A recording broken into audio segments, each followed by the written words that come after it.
pues nada, vamos a seguir entonces con esta serie de exposiciones sobre Primera de Juan. Hay domingos, ¿no? En noviembre cumplimos pues 4 años aquí en la iglesia y es cierto que en algunos domingos he tenido la sensación de estar yo sentado en el banco recibiendo la predicación. Y justo pasó la semana pasada, ¿no? Estábamos hablando, claro, en Primera de Juan hay cosas duras, ¿no? Hay cosas fuertes que dice el pastor contra los gnósticos, los anticristos. Pero cuando Juan ahora está empezando a tratar temas del alma, consolando a la iglesia, yo tenía la sensación el domingo pasado de estar ahí sentado donde Sandra, y es como si el Señor mismo me estuviera ministrando por media predicación. Y yo creo que yo salí aquí tan bendecido, ¿no? ¿Y qué pasa? Como regla general yo voy unos 10 mensajes adelantado en casa. O sea, yo más o menos voy 2 meses, 3 meses adelantado. Así que cuando yo saco un sermón para estudiarlo, el mensaje lo tengo escrito desde hacía, claro, 3 meses. Entonces, de nuevo ha pasado esta semana. He sacado el sermón de los archivos y cómo el Señor me ha ministrado. Así que está siendo muy dulce para mí personalmente, ¿no? Este tiempo de seguridad de la salvación y cómo Dios ministra. Y hoy, concretamente el título, creo que todos los regenerados vais a poder identificaros con el título de mensaje en esta mañana: ¿cómo orar cuando mi conciencia me condena? Sí, en efecto, todos os sentís identificados. ¿Cómo orar cuando mi conciencia me condena? Juan, desde luego, cuando tenía que confrontar a los falsos maestros, era un hombre fogoso, pero cuando se dirigía a las ovejas del prado del Señor, según el Salmo 100 que Paco nos leyó esta mañana, Juan era extremadamente tierno y compasivo. O sea, vemos esto también en Pablo, en Pedro. Cuando hay enemigos, lanzan la voz y se ponen bien duros, ¿no? Pero con el pueblo del Señor son tiernos. Y hoy vamos a ver esta ternura pastoral de Juan, o mejor dicho, la ternura pastoral del Espíritu Santo. Vamos a leer entonces en esta mañana 1 de Juan 3, del 21 al 22, en el contexto, en el marco de la seguridad de la salvación. Versículos 21 al 22, título general: ¿cómo orar cuando mi conciencia me condena? 1 de Juan 3, del 21 al 22. Dice la palabra: Amados, si nuestro corazón nos reprende, confianza tenemos en Dios, y cualquier cosa que pidiéramos, la recibiremos de Él, porque guardamos sus mandamientos y hacemos las cosas que son agradables delante de Él. Ok, amados, si nuestro corazón no nos reprende, confianza tenemos en Dios, y cualquier cosa que pidiéramos, la recibiremos de Él, porque guardamos sus mandamientos y hacemos las cosas que son agradables delante de Él.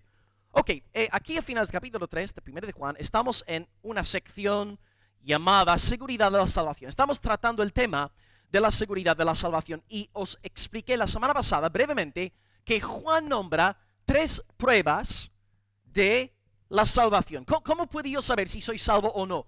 Pues Juan habla de 3 pruebas. La prueba, doctrinal, la prueba moral y la prueba relacional. ¿Ok? La doctrinal, la moral y la relacional.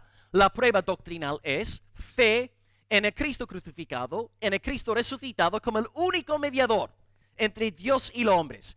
Si tú tienes fe en la justicia de Cristo, no la tuya propia, en Cristo, si has dejado de creerte una buena persona, ¿no? Si crees únicamente en Cristo, es la señal de que has nacido de nuevo. La segunda prueba, la prueba moral. La prueba moral es obedecer los mandamientos de Dios. Ok, no obedeces perfectamente, pero tu alma está inclinada favorablemente hacia la voluntad del Señor. La segunda prueba: si has nacido nuevo, deseas hacer la voluntad de Dios, aunque muchas veces pues fallas y fracasas. Y 3, la prueba relacional, el amor hacia los hermanos. Tú necesitas a los hermanos, amas a los hermanos, te preocupas por los hermanos, estás orando por los hermanos entre semana.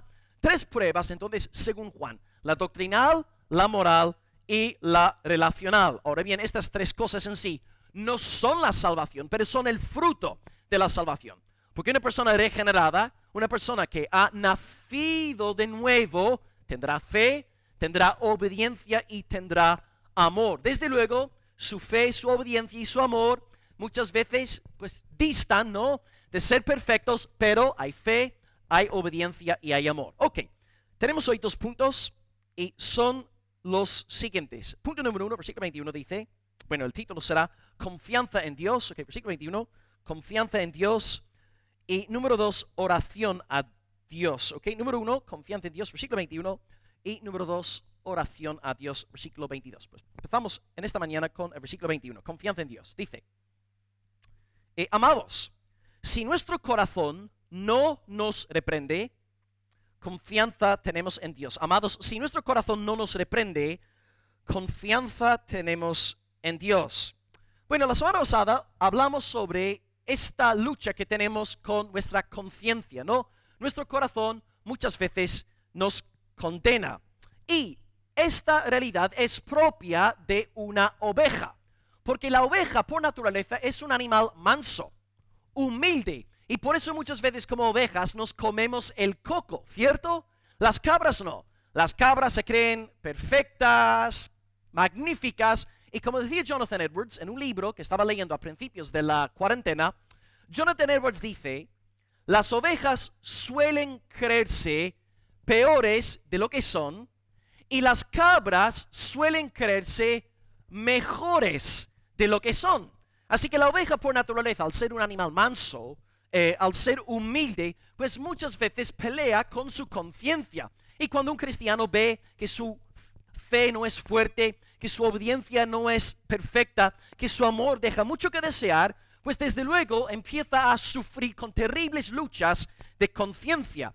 Así que esta señal de una lucha con tu conciencia es una buena señal. Es una señal de que eres una oveja del Señor, de que de verdad te preocupa la salvación, te preocupan las cosas de Dios. Y curiosamente, las personas hoy día dicen, no, si tú crees en la seguridad de la salvación, eres un flipado, un prepotente, un orgulloso, ¿no? Como decían los católicos a los reformadores en la época del siglo XVI, pero en realidad no.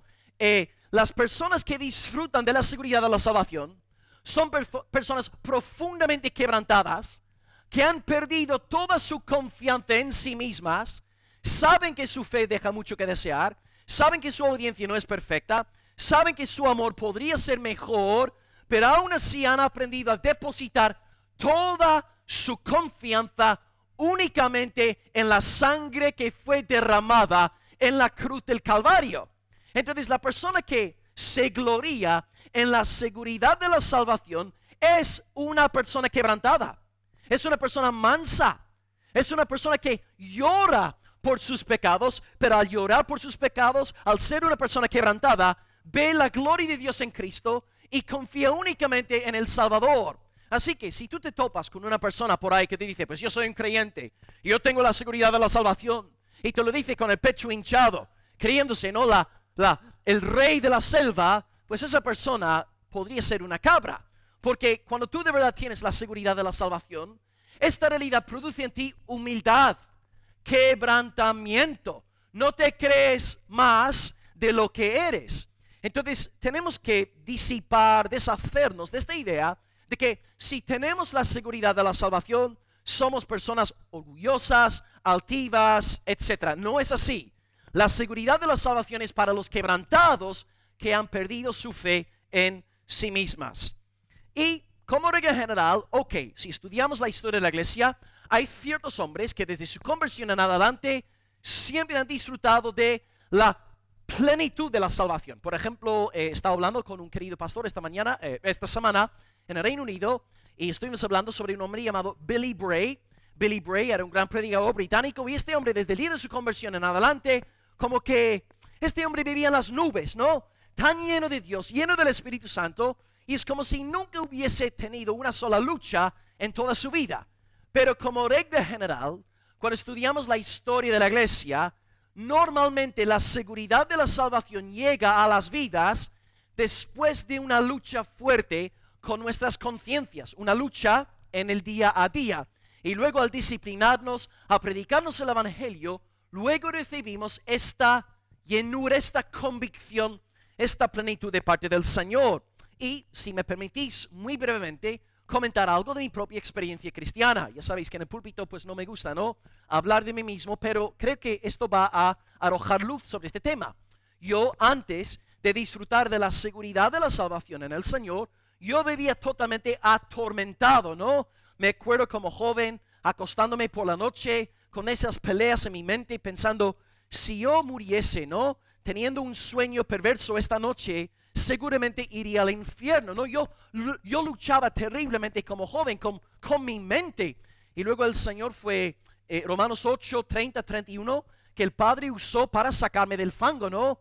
A los que predestinó, a estos también llamó, a los que llamó, a estos también justificó, y a los que justificó, a estos también glorificó. ¿Qué pues diremos a esto? Si Dios es por nosotros, ¿quién contra nosotros? O sea, en mi experiencia personal, la seguridad de la salvación llegó a mi vida después de una larga pelea contra este temor que me llenaba.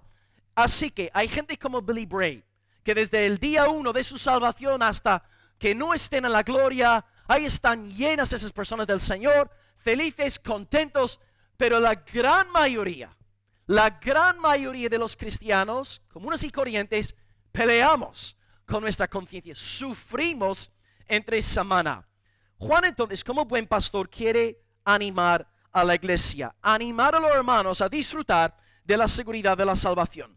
Y quisiera empezar entonces con una ilustración hoy que os nombré en 1 de Juan 1:9, en la predicación que os di. Tú puedes sentirte muy desanimado entre semana al ver tu falta de fe, al ver tu falta de obediencia, al ver tu falta de amor. Y es muy bueno que estas faltas, estas carencias te entristezcan, porque es una señal de que el Espíritu Santo mora en ti. Pero querido hermano, para tú ser salvado eternamente, no hace falta que tu fe sea perfecta, tu obediencia sea perfecta, tu amor sea perfecto. Lo que hace falta es la presencia de estos elementos: fe, obediencia y amor. El ejemplo que puse en 1 de Juan 1:9 fue el ejemplo de los músculos. Y no sé si hablé de Ramón o de Gustavo, pero la pregunta sería: Ramón y Gustavo son hombres fuertes, trabajan con sus brazos entre semana. Yo no, mi esfera es la esfera, bueno, del estudio, de la lectura, ¿verdad? Estoy encerrado con mis libros. Ahora bien, ellos tienen los músculos más fuertes que los míos. Claro, así que si después del culto quieren pelear conmigo, yo voy a enviar a Nico en mi lugar. Yo no pienso meterme con ellos, ¿no? Pero tienen los músculos más fuertes que los míos, pero no tienen más músculos que yo. ¿Entendéis? O sea, tenemos la misma cantidad de músculos aquí en los brazos, pero ellos los tienen más fuertes. Entonces, en la salvación, lo que cuenta es la nueva creación, la nueva naturaleza. Y estos frutos dados por el Espíritu Santo, ¿verdad? Fe, obediencia, amor, están presentes. Ok, estamos en el proceso de la santificación, estamos creciendo, estamos madurando en las cosas del Señor. Y por lo tanto lo que cuenta es esta nueva naturaleza en nosotros. Así que cuando peleamos entre semana, estas verdades nos dan mucha paz y mucho descanso en el alma. Pues bien, Juan arranca versículo diciendo amados. Amados. Está hablando entonces en el contexto de gente amada por el Señor, porque quiere consolar ahora a la iglesia. No está pensando en los anticristos, en los falsos creyentes, en los manipuladores, está pensando en los creyentes. Y sabe que los hermanos lo están pasando mal. Primeramente por la división de la iglesia. Ciertamente hace poco se habían ido muchos gnósticos, y esto desde luego, la división de iglesia trae consigo mucha tristeza, muchas lágrimas, mucho dolor, muchas noches sin dormirnos. Y además de la división, tienen sus peleas internas. Y esta es la realidad del pueblo cristiano. Luchas externas, luchas internas. Y en este contexto de dificultad, luego Juan les llama amados, dándoles esta consolación. No sois anticristos, sois de Cristo, pertenecéis a la luz, habéis pasado de muerte a vida. Juan quiere infundir esperanza y aliento en los hermanos. Y dice: si nuestro corazón no nos reprende, esto fue la semana pasada, si nuestro corazón nos reprende, versículo 20, sí, si nuestro corazón nos reprende, mayor que nuestro corazón es Dios, y Él sabe todas las cosas. Y aprendimos la semana pasada que esta palabra fue una palabra de gran ánimo para la iglesia. Estamos luchando, peleando contra nuestra conciencia, y pensamos que no somos del Señor. Nuestro corazón puede reprendernos y engañarnos, pero Dios es mayor que nuestro corazón. Y ahí descansamos en el Señor. Y ahora Juan sigue diciendo, versículo 21, nuestro texto de hoy: si nuestro corazón no nos reprende. ¿Esto qué significa? Significa que nuestro corazón sí puede reprendernos. Tú y yo como cristianos podemos experimentar una reprensión interna de parte de nuestro corazón. Nuestra conciencia puede justificarnos o condenarnos, ¿no? La leche que sabe tan rica puede ponerse agria. Entonces, nosotros como cristianos podemos experimentar esta reprensión interna. Y de nuevo, no es malo que sea así. Es bueno que tú tengas luchas con tu conciencia, porque de esta manera puedes examinar tu vida y ver si hay pecado en ti, ver si hay raíces de iniquidad para luego arrepentirte. Así que, ¿cómo es que se da esta realidad de la lucha con la conciencia en nosotros? Pues hay dos orígenes o dos fuentes. La primera fuente es una causa concreta o causas concretas. Y la segunda fuente es un malestar general que caracteriza toda tu vida, ¿ok? Y voy a hablar rápidamente sobre las diferencias entre una causa concreta de este malestar interno y luego en segundo lugar de este malestar más general, no concreto, no un malestar general. En primer lugar, una causa concreta. Pastor, estoy luchando con mi conciencia. Ok, la primera pregunta que te tienes que hacer es, ¿estás pecando activamente? ¿Hay un pecado de comisión en tu vida? Una cosa que vuelves a hacer una y otra vez, y al pensar en aquel pecado, incluso ahora mismo te encuentras totalmente asfixiado. Este pecado no te permite orar al Padre. Cada vez que te pones a orar, este pecado se te aparece y no puedes disfrutar de comunión con el Señor. Pues si este es tu caso, como por ejemplo el caso del adulterio de David, lo que tienes que hacer, si la causa es concreta y tú sabes a ciencia cierta que esta reprensión interna se debe a un pecado de comisión, tienes que arrepentirte y decir como dijo David en el Salmo 51, contra ti solo he pecado. No podrás disfrutar de la seguridad de la salvación, del gozo, de la alegría de tu salvación sin pasar por el arrepentimiento. Absolutamente imposible. Y luego David, después de orar, pidiéndole perdón al Señor por un pecado concreto, acaba el Salmo diciendo en versículo 12, vuélveme el gozo de tu salvación. Entonces el orden no es, oh Señor, estoy desanimado porque tú sabes que estoy robando, que estoy hablando mal de los hermanos, que estoy entregándome al pecado. Señor, dame gozo, dame gozo, dame gozo. No. El orden bíblico es, Señor, he pecado contra ti, no tengo paz, mi corazón me está condenando. Señor, perdóname. Lo siento mucho. Perdóname según el mérito de la sangre de tu Hijo Jesucristo. Y después de confesar tu pecado, después de arrepentirte, luego le pides a Dios por el gozo de la salvación. Este es el orden. Si estás en pecado y tú sabes exactamente lo que estás haciendo, no puedes decirle a Dios, dame gozo, porque no recibirás el gozo del Espíritu hasta no haberte arrepentido, hasta no haber confesado tus pecados delante del Señor. Y por la gracia de Dios, Él derramará una vez más sobre ti esta seguridad que antes te caracterizaba cuando eras un cristiano feliz, gozoso, contento y animado. Pero luego, hermanos, hay una segunda causa. Hay muchas personas en la cristiandad, en el mundo cristiano, que se quejan de un malestar general en sus almas. No es que puedan identificar un pecado en concreto, pero viven en un estado constante que Martin Lloyd-Jones tachó de depresión espiritual. Día tras día, mes tras mes, año tras año, en varios casos, hay gente que vive en un estado constante de bajón espiritual. Si tú les preguntaras si creen en el Señor y si aman al Señor, seguramente te dirán que sí, pero viven desde hace años en un estado completamente apagado. No son cristianos felices, no saben lo que es bailar, ¿no? Como los hermanos de Pakistán, que os envié el viernes por la noche en la calle, alabando a Dios. Este gozo, este tono de alegría ha desaparecido de sus almas.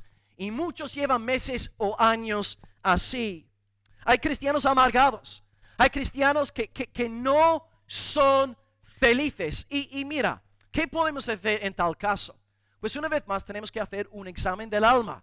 En primer lugar, hermanos, podría ser algo puramente fisiológico, porque sabemos todos que en el mundo hay gente más feliz y más alegre que otros, ¿no? Yo salgo ahí a la calle y me encuentro con gente tímida y luego me encuentro con gente extrovertida, ¿no? Y luego también entre los incrédulos, yo me he topado con incrédulos felices, que están bromeando, diciendo tonterías, riéndose. O sea, en el mundo, según la fisiología, según el aspecto natural del ser humano, hay gente más alegre, más feliz y gente pues más tranquilita. Esto podría ser una causa, depende también de nuestro carácter, ¿no? Pero luego, en segundo lugar, al ser creyentes, si nos encontramos por dentro totalmente insatisfechos desde hace muchísimo tiempo, como muertos espiritualmente, la causa casi siempre será algún pecado de omisión. En la primera causa de la tristeza del alma hay un pecado de comisión. David adulteró. Un hermano comete un pecado una y otra vez, no se arrepiente y desde luego está deprimido. Pero en este segundo punto, la segunda causa es un pecado de omisión. No hacer lo que tendríamos que estar haciendo. Porque yo me imagino que aquí en esta mañana, yo no creo que haya ningún asesino entre nosotros. No creo que haya ningún adúltero. No creo que haya ningún ladrón entre nosotros. Pero podrían haber hermanos que no estáis siendo fieles en cumplir con lo que la palabra exige y demanda de vosotros. Varones, padres, tenéis vuestras casas en orden. Estáis leyendo la Biblia entre semana con vuestras mujeres. Estáis orando con vuestros niños. Un solo ejemplo de lo que podría ser entre nosotros un pecado de omisión. Voy a poner algunos ejemplos bíblicos de esto, apelando, por cierto, a Santiago 4:17, donde dice el hermano: al que sabe hacer lo bueno y no lo hace, ¿es que? También es pecado. Ok, pues no estoy adulterando, no estoy robando nada, sí, pero estás cometiendo un pecado de omisión. Aquí tenéis 3 ejemplos bíblicos. Ejemplo número 1, la parábola del buen samaritano, cuando estaba el hombre ahí medio muerto en el camino entre Jericó y Jerusalén. Y antes de él ser rescatado por aquel samaritano, pasaron por aquel camino 2 personitas. ¿Quiénes eran? Un sacerdote y un fariseo, no. Sí, un levita. No ayudaron al hombre. Ahora, podrían haber dicho: sí, Señor, pero no adulteré, no robé, no blasfemé contra tu nombre. Ok, no pecaron activamente, pero sí pecaron por omisión. Tendrían que haber ayudado a aquel judío pobre ahí en el camino. Ejemplo número 2, el ejemplo de la parábola, Lucas 16, el ejemplo, por cierto, del samaritano está en Lucas 10. Lucas 16, tenemos la parábola del rico y de Lázaro. El rico no se preocupó por Lázaro en ningún momento de su vida. Y luego, estando en el infierno, él vio a Lázaro en la presencia de Abraham. Ok, el rico no pecó abiertamente, no adulteró, no robó, no maldijo el nombre de Dios, pero no ayudó a Lázaro. Pecó por omisión.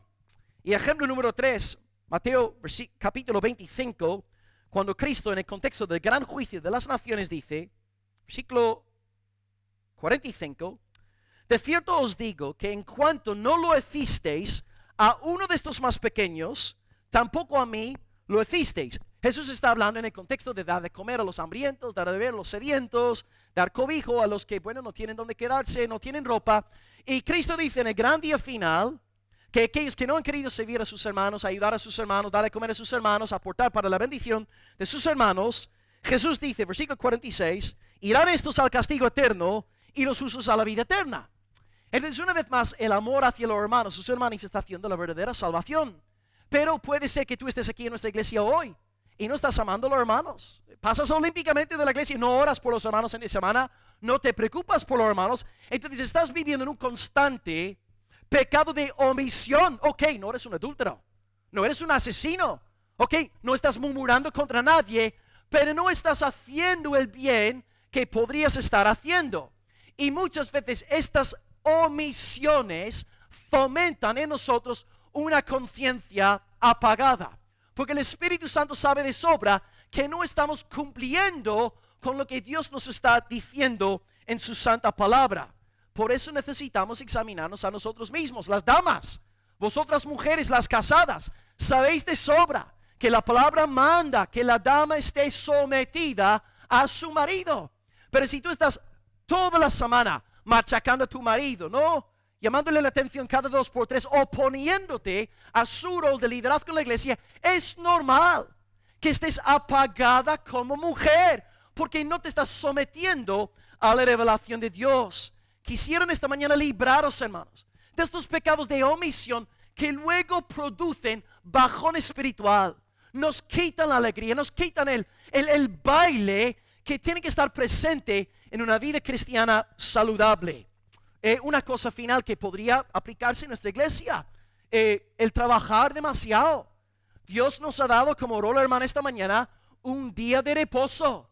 Sí, la palabra nos dice, 4º mandamiento, 6 días de la semana trabajarás, pero hay un día apartado para la gloria del Señor. Hermano, hermana, si estás trabajando 7 días a la semana, si no te desconectas, estás en pecado. Oh, pero estoy sirviendo al Señor, No, hermano, estás pecando contra Dios. Dios quiere que tú apartes un día para la contemplación de su gloria. Estas cosas comunes y corrientes que se dan en muchas iglesias podrían estar sucediendo aquí y causando un bajón espiritual, porque el Espíritu Santo en nosotros no puede darnos este gozo mientras tú y yo permanezcamos en un pecado de omisión. Yo pues os animo en esta mañana a orar la oración del Salmo 139, versículo 23, que dice: examíname, oh Dios, conoce mi corazón, pruébame, conoce mis pensamientos, ve si hay en mí camino de perversidad. Y si Dios, por medio de esta predicación, o si Dios, por medio de tu examen personal en casa, al acabar el mensaje, Dios te revela algo, pues hermano, arrepiéntete. Y cuando Dios te enseña algo del cual tienes que arrepentirte, da gracias a Dios. Te enseña estas cosas porque te ama, porque quiere librarte de los ídolos de tu alma. Y tienes la promesa de que al arrepentirte, al confesar tu pecado, Hebreos 9:14 dice que la sangre de Cristo limpiará nuestras conciencias de obras muertas. Pues hermanos, pues en esta mañana, que podamos examinarnos a nosotros mismos. Si hay pecados de comisión en tu vida, arrepiéntete. Y si hay pecados de omisión en tu vida, también arrepiéntete. Pero no son tan graves, pastor. Vale, no son tan graves, pero siguen siendo pecados y siguen quitándote la seguridad de la salvación. Dios quiere llevarte hoy al lugar de arrepentimiento, al quebrantamiento delante de Él, para luego sacar tu alma a un lugar espacioso. Como decía Pedro, la metáfora de Pedro, esta amplia y generosa entrada. Él quiere que vivamos así. O en palabras de Juan, no, sed perfeccionados en el amor de Dios. Estas expresiones bíblicas nos hablan de la anchura del alma, la felicidad espiritual que llega a nuestra vida cuando estamos en paz con nuestro Dios. Y al arrepentirte, al confesar tu pecado, al pensar una vez más en la cruz de Cristo, de repente llega el gozo. Y para citar al recién difunto R.F. Sproul, no hay nada mejor que levantarte de las rodillas sabiendo que eres perdonado por Dios. No hay nada mejor que levantarte de las rodillas sabiendo que eres perdonado por Dios. Dios nos lleva al arrepentimiento, nos habla sobre nuestros pecados para llevarnos a las rodillas, confesar todo delante de Él, y ahí en las rodillas encontramos una vez más la gloria de la cruz y nos levantamos felices, benditos, contentos, bienaventurados. Empezamos a sonreír de nuevo, empezamos a saludar a los hermanos con cariño, empezamos a andar gozosamente en la voluntad de Dios, empezamos a poner nuestra vida en orden. Todo nace de este lugar de arrepentimiento, confesión y de quebrantamiento. Querido hermano, que puedas vivir pues sumergido en este río de delicias, el favor del Padre, el deleite de Dios, el poder de la cruz en tu corazón. Y ahora punto número 2, ligado a lo que hemos dicho en el primer punto. Hemos hablado de confianza en Dios y ahora número 2, oración a Dios. ¿Qué hacemos entonces para orar al Señor cuando tenemos un corazón inquieto, la conciencia intranquila, cuando nuestra alma nos reprende? Vamos a leer el versículo 22 ahora. Segundo punto, oración a Dios.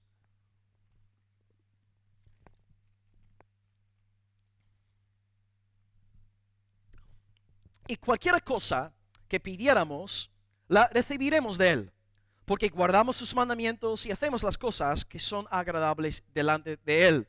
Bien, hemos explicado en primer lugar que para poder acercarnos a Dios, para poder orar correctamente, necesitamos tener paz en el alma. Si nuestra conciencia nos asedia, nos atormenta, no vamos a poder disfrutar de una vida de oración íntima con el Señor. Necesitamos primeramente domesticar nuestra alma para luego poder tener comunión con el Señor. Así que para empezar, antes de orar, primeramente asegúrate de que no estás andando en pecado, que no hay pecados ni de comisión ni de omisión, y luego podemos pasar al punto 2 y ahora buscar al Señor, clamar a nuestro Dios, presentar peticiones delante de Él. Bien, oración. Vamos a orar al Señor. Antes de hablar entonces sobre peticiones, que vamos a ver en el siglo 22, recordad, hermanos, que tenemos que empezar por confesión de pecado, arrepentimiento. Andrews Birch, un fiel misionero británico que se fue de España la semana pasada, después de 34 años, me dijo a mí que la gran carencia que ve en la iglesia contemporánea es la confesión de pecado. Dice que ahora en los cultos de oración la gente no confiesa sus pecados.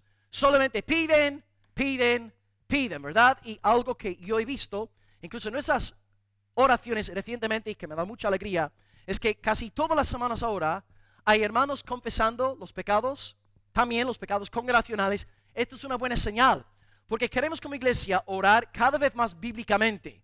Y cuando empezamos a orar bíblicamente, la confesión de pecado empieza a formar parte de nuestra vida de oración congregacional, porque somos pecadores, porque no somos tan buenos como nos creemos, ¿verdad? Las cabras se creen perfectas. Las cabras no van a orar contigo confesando sus pecados, porque las cabras, ya sabes, no puedes enseñarles nada, no puedes corregirles, ellos se creen perfectas, pero las ovejas sí confiesan sus pecados. Así que te animo a ser concreto, a confesar tu pecado delante de Dios, a nombrar cosas. Señor, perdona mi orgullo, perdona mi avaricia, perdona mi pereza, perdona, Señor, mis otras cosas. Señor, tú sabes que, Padre, he despreciado al hermano Nicolás. Señor, tú sabes que he pensado mal de la hermana Encarna. Señor, tú sabes que he tenido cosas en mi corazón en contra de Ramón. O sea, seamos sinceros delante del Señor. No engañemos a nuestro Dios. Hablamos con Dios, confesamos nuestros pecados en el lugar secreto. Y si tu vida de oración no tiene confesión de pecado, es muy posible que seas un humanista. Es muy posible que seas un anticristo. Es muy posible que seas una cabra. Pero la oveja reconoce que es pecadora. Bien, presta atención pues, querido hermano, a tus oraciones. Sé que es difícil hacer esto, sobre todo si eres un hombre, pero si tú estás orando, analiza tus oraciones. Fíjate en lo que le estás diciendo al Señor. Por ejemplo, ahora mismo, piensa en la última vez que has orado al Señor, ¿verdad? Has apartado tiempo para buscar a Dios. ¿Qué es lo que has orado? Solamente has pedido, Señor, haz esto, Señor, haz lo otro, Señor, bendice a mi familia, Señor, bendice mi trabajo, etcétera, etcétera. O hay confesión de pecado también en tu vida de oración. Esto tiene que formar parte de una vida de oración cristiana. Y bíblicamente hablando, hay 3 componentes en una oración correcta. Bueno, algunos dirán hay 4, pero yo creo que los primeros 2 son, bueno, la misma cosa. Componente número 1, alabanza a Dios. Alabanza a Dios. Empezamos oración dando gloria al Señor. Grande eres. Eres poderoso, Señor. Nos has creado, nos has redimido. Eres digno, Señor, de gloria por los siglos de los siglos. Después de alabar al Señor, algunos dirán, entre alabanza y gratitud hay una diferencia. Yo considero que son la misma cosa. Alabamos a Dios a través de la gratitud, pero bueno, algunos dirán no. Alabanza es una cosa, gratitud es otra. Ok, podemos discrepar. Componente número 2, confesión de pecado, lo que venimos estudiando, Señor, lo siento por lo que he dicho a Doris, Señor, perdóname por cómo he pensado de Raquel y de Rosa, Señor, ten misericordia de mí. No, confesamos nuestro pecado delante de Dios. Y luego, tercer lugar, peticiones. Luego, petición. Pero el pagano siempre empieza y acaba con la petición. Pero el verdadero hijo de Dios alaba a su Padre, confiesa sus pecados y luego presenta sus peticiones delante del Señor. Así que, hermano, analiza tus oraciones. El jueves que viene, analiza las oraciones de nuestra iglesia local. ¿Son oraciones egocéntricas, yo, o son oraciones que están exaltando al Señor, alabando a nuestro Dios, y oraciones que incorporan la confesión de pecado? Bien, hablando entonces de este tercer componente de petición, el versículo 22 dice: cualquiera cosa que pidiéramos la recibiremos de Él. Ok, este versículo se puede malinterpretar. Lo voy a leer de nuevo, ¿no? Cualquiera cosa que pidiéramos la recibiremos de Él. Ok, hay que leer este versículo con ciertos matices. Por ejemplo, 1 de Juan capítulo 5, os voy a predicar un mensaje, capítulo 5, versículo 14, que dice: esta es la confianza que tenemos en Dios, si pedimos alguna cosa conforme a Él nos oye, y si sabemos que Él nos oye, en cualquier cosa que pidamos, sabemos que tenemos las peticiones que le hayamos hecho. Es decir, para yo interpretar correctamente 1 de Juan 3:22, cualquier cosa que pidiéramos, tengo que interpretar este versículo contra el telón de fondo de 1 de Juan 5:14 al 15. ¿Por qué digo esto? Bueno, pongo una sola ilustración. Yo conocí una muchacha que estaba enfadada, una mujer rabiosa, Ella estaba enfadada con Dios porque Él llevaba años sin contestar una petición suya. Ella quería ojos azules. Oraba por ojos azules, ayunaba por ojos azules, y cuando yo me topé con ella, recién convertido yo, ella tenía amargura en el alma contra el Todopoderoso porque Él no le había concedido ojos azules. Egoísta, una mujer egocéntrica. Mira, hermanos, pensad en viernes por la noche. Os envié por el grupo de la iglesia un grupo de hermanos en Pakistán, el quinto país más peligroso en el planeta para los cristianos. ¿Tú piensas, hermano, que cuando estos hermanos se ponen a orar, están ahí: oh Señor, danos ojos azules, Señor, danos piel blanca, Señor, haznos británicos? Desde luego que no. Están pensando en la gloria de Dios, oran por las cosas del Señor. Pero este tipo de oración: oh Señor, Dios no me ha dado ojos azules, por lo tanto estoy enfadada con Él.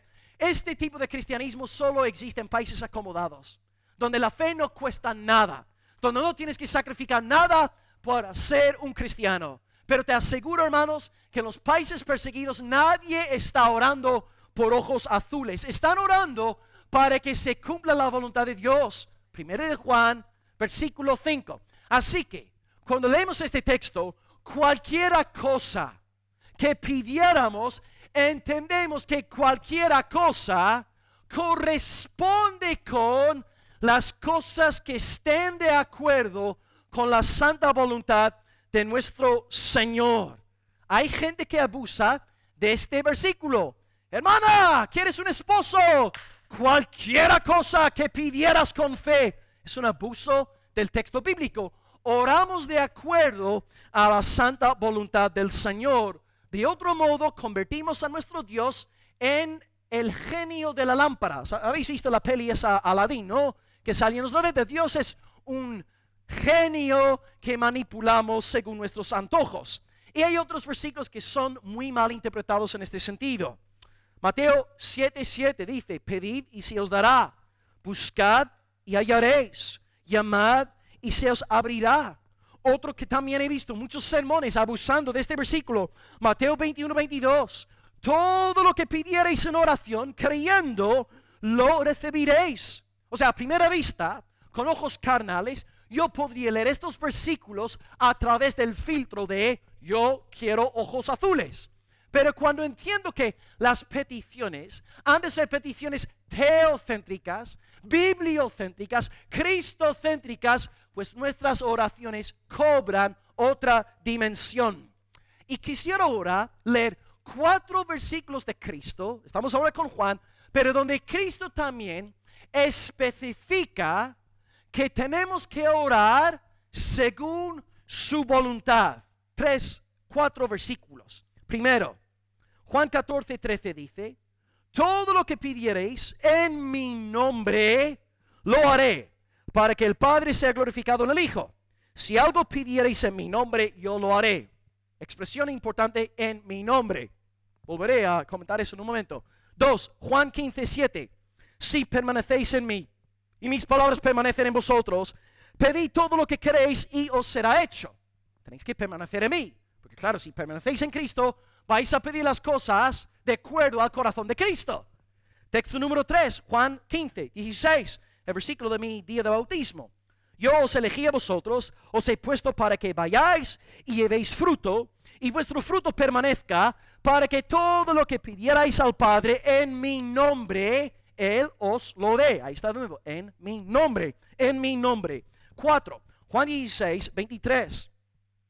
Todo cuanto pidierais al Padre en mi nombre, os lo dará.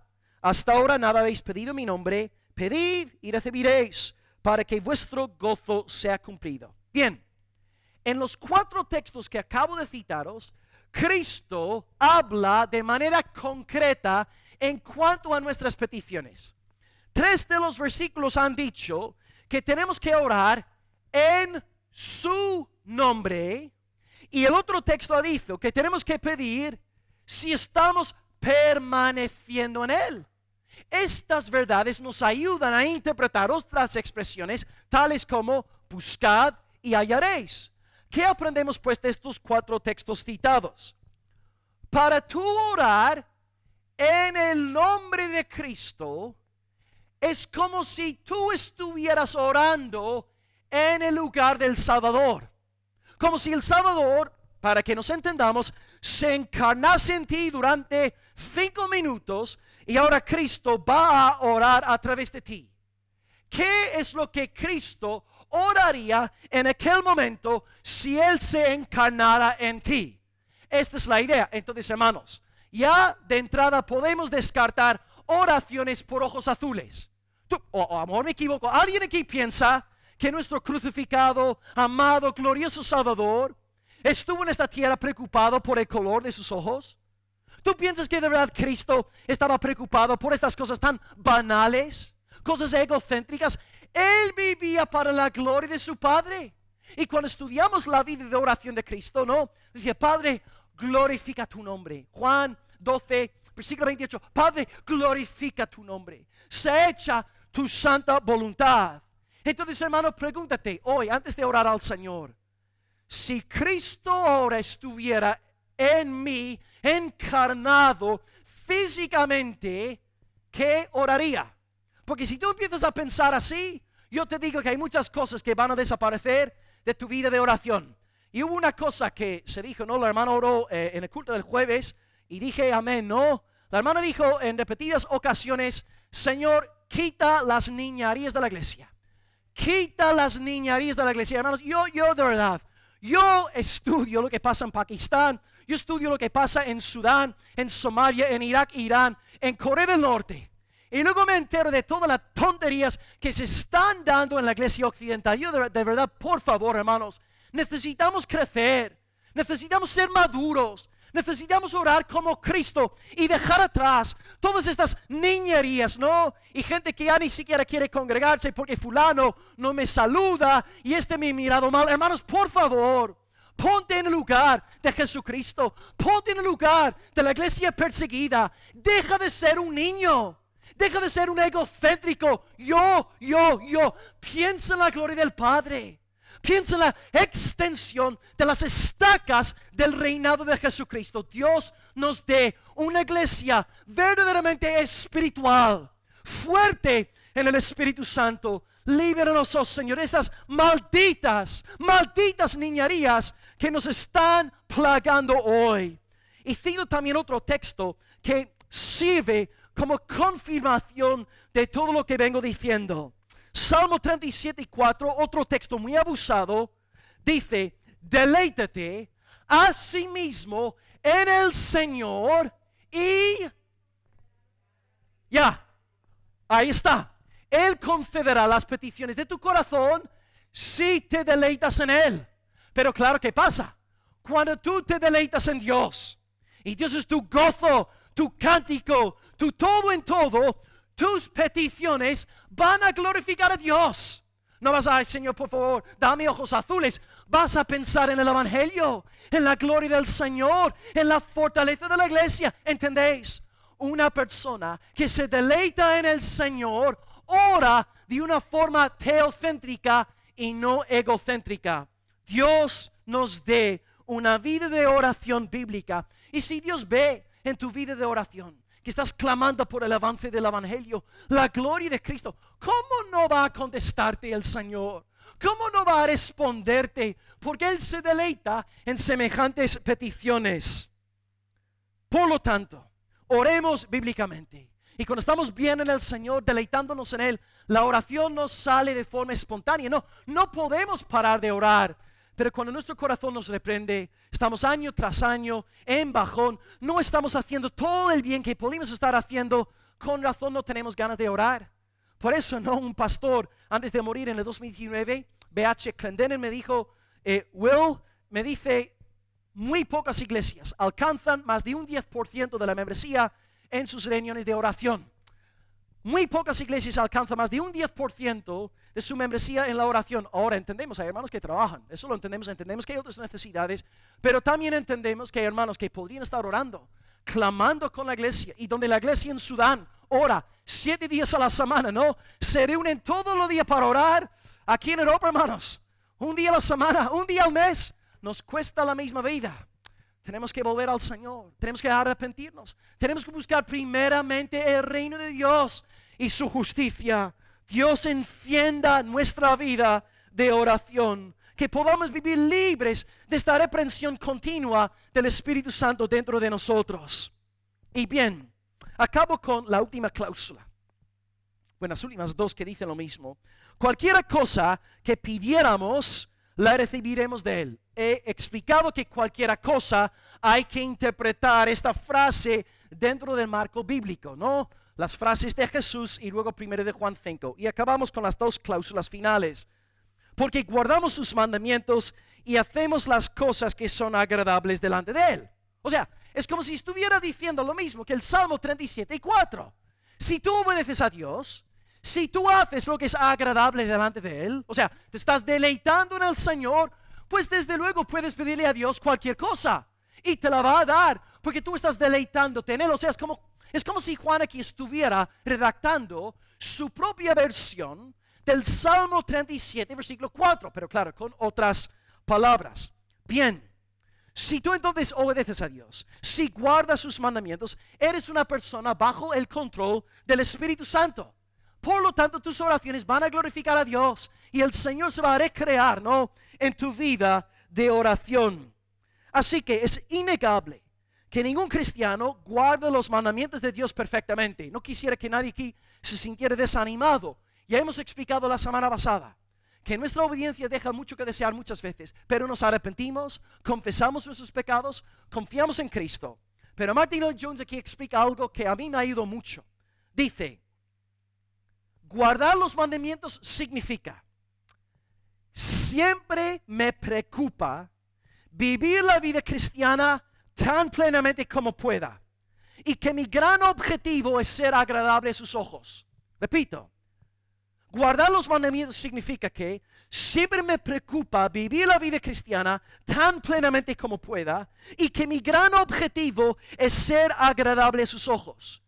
La belleza de esta frase es que Lloyd Jones ubica la raíz de guardar los mandamientos en el deseo. En el deseo. Porque claro, en la práctica, ¿quién no fracasa? ¿Quién no? El justo caerá 7 veces al día.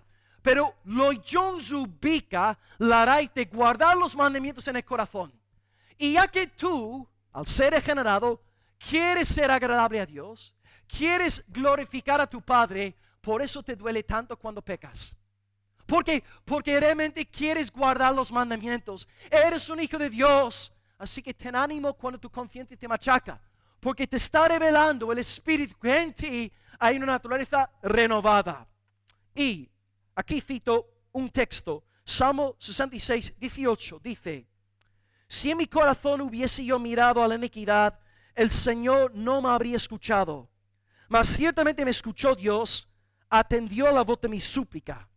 Entonces nosotros, al estar convencidos del pecado, tenemos el deseo de agradar a Dios, pecamos, caemos, pero confesamos el pecado. Confiamos en Cristo y luego, siendo perdonados una vez más, presentamos nuestras peticiones delante del Señor. Amados, pues, a orar, a interceder, a clamar al Señor. ¿Y qué puedes tú ahora orar? A modo práctico, ¿no? Hoy mismo, empezando esta tarde, cuando te pongas a orar. Pastor, ¿qué puedo orar después de todo lo que has dicho?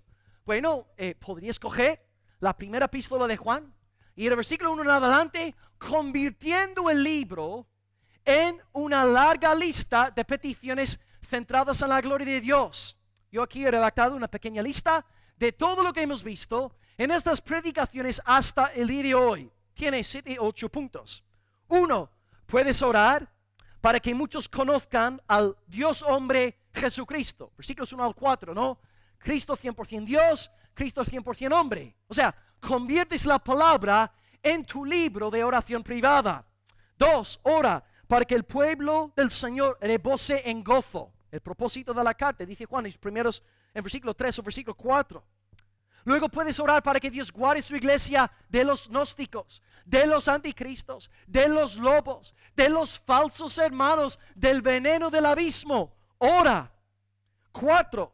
Puedes orar para que Cristo, nuestro abogado justo y nuestra propiciación, que Él sea anunciado en todas las naciones de la tierra, hasta los confines de la tierra. 5. Puedes orar para que el Espíritu Santo nos lleve a gozarnos en los mandamientos del Señor. 6. Puedes orar para que en nuestra iglesia aprendamos a amarnos unos a otros con amor fraternal no fingido, nacido del Espíritu Santo. 7. Ora para que Dios nos aleje del amor al mundo. 8. Ora para que vivamos a la luz de la segunda venida, la venida del gran capitán de nuestra salvación, Jesucristo. Y 9. Ora para que Dios nos dé la plenitud de la salvación en nuestra amada iglesia. Lo que acabo de hacer, hermanos, es leer desde 1 de Juan 1:1 y todo el texto hasta el 3:22, convertir la doctrina de esta carta en peticiones de oración.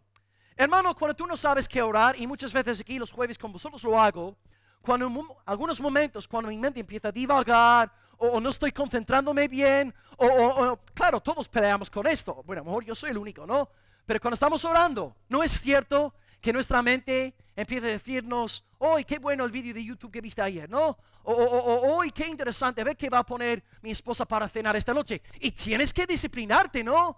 Entonces lo que hago en la oración muchas veces, me habréis visto, cojo los salmos, cojo una profecía de Isaías, cojo a lo mejor el texto del domingo y voy orando en base a la palabra. Así que no tenemos excusas. Pastor, yo no sé qué orar. Hermano, no sabes qué orar. Tienes 66 libros que puedes convertir en una oración de 24 años, hermano, 24 siglos, si así lo desearás.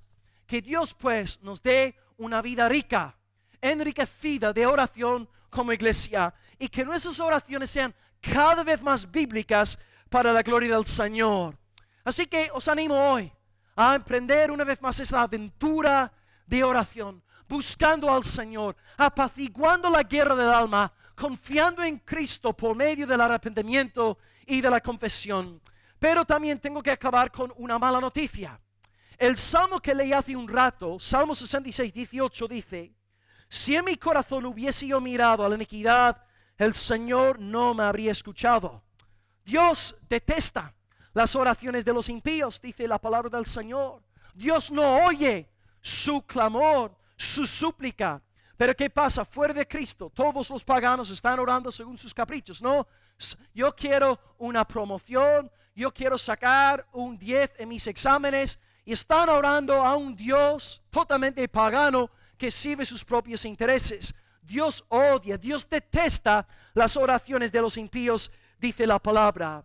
La única forma de tener acceso a Dios a través de la oración se llama Jesucristo.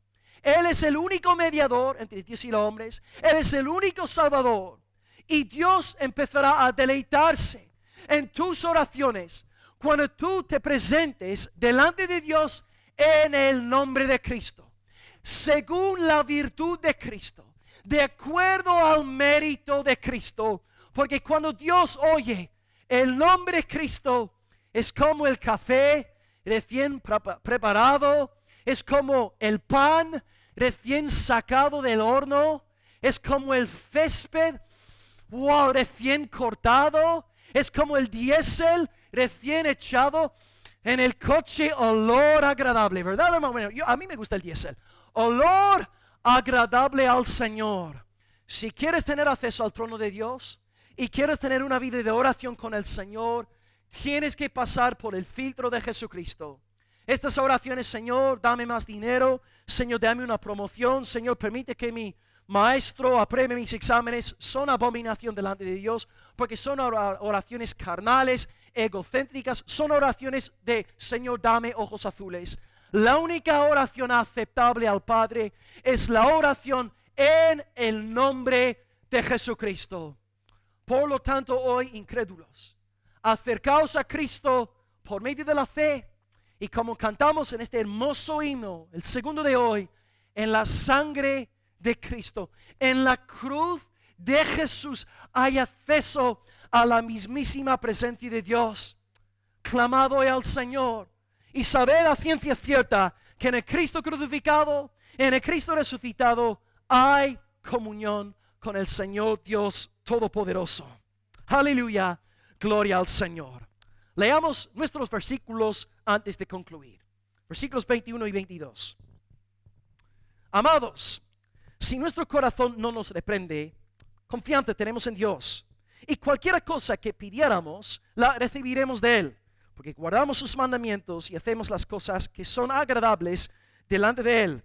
Hoy hemos desarrollado 2 puntos. 1, la confianza en Dios. 2, la oración a Dios. 1, confianza en Dios. Expliqué que todos los cristianos tenemos luchas con nuestras conciencias. Todos luchamos. Pero lo bueno de semejantes luchas es que nos llevan a los pies de la cruz, a contemplar la sangre de Cristo, a confiar únicamente en Él. La sangre nos limpia de todo pecado. Así que, hermano, en tu vida, si hay pecados de comisión, arrepiéntete. Y si hay pecados de omisión desde hace meses o años, arrepiéntete también, y luego recibirás el río del gozo del Espíritu de Dios una vez más en tu vida. En segundo lugar, oración a Dios. Arrancamos enseñando que hay 3 componentes en la oración. Bueno, algunos dirán 4. Alabanza a Dios. Algunos dirán gratitud a Dios también es un componente. 2, confesión a Dios. Y número 3, petición. La diferencia entre la oración cristiana y la pagana es que la pagana es solamente oración de petición, petición, petición. Y he procurado también enseñaros que tenemos que interpretar la frase: cualquier cosa que pidiéramos, hay que interpretar esta frase a la luz de los textos de Cristo que os he citado, y también el pasaje de 1 de Juan 5, 14 al 15. Cuando oramos según la voluntad de Dios, los deseos de Dios, pues luego recibimos las cosas que pedimos de Él. Así que todos, hermanos, podáis cultivar, desarrollar una vida fructuosa y feliz de oración. Y para nosotros como iglesia, que la oración no sea un aburrimiento, ¿no? Cuando estamos mal espiritualmente, la oración nos aburre. Que la oración sea algo fogoso, algo precioso, un tesoro para nuestra alma. Oremos hoy, pues, que Dios avive nuestras oraciones personales y nuestra oración congregacional para la gloria de su nombre. Amén y amén. Oremos a nuestro Dios en esta mañana.